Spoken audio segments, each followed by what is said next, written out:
Wanacheka nawe mchana, usiku wanapanga kukuangusha kwa ila.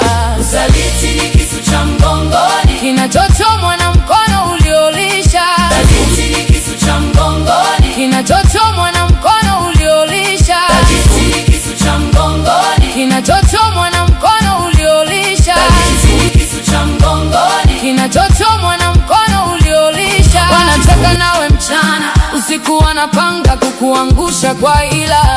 usaliti ni kisu cha mgongoni, kinachochomwa na mkono uliolisha.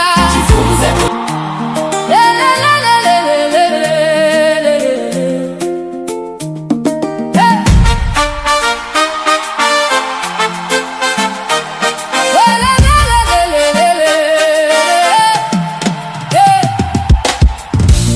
Madiwa mbali ni rahisi, maana unajua upande wa kusimama, lakini adui aliyeketi mezani pako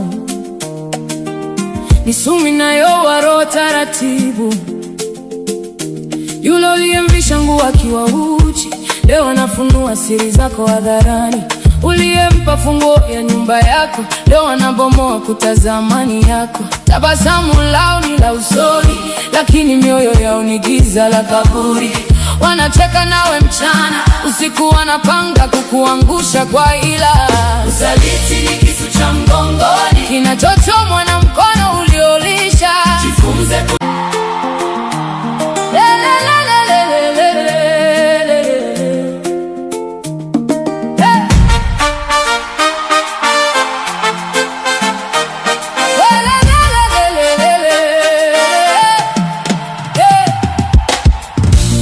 Madiwa mbali ni rahisi, maana unajua upande wa kusimama, lakini adui aliyeketi mezani pako ni sumu inayowaro taratibu. Yule uliyemvisha nguo akiwa uchi, leo anafunua siri zako hadharani. Uliyempa funguo ya nyumba yako, leo anabomoa kuta za amani yako. Tabasamu lao ni la usoni, lakini mioyo yao ni giza la kaburi. Wanacheka nawe mchana, usiku wanapanga kukuangusha kwa ila.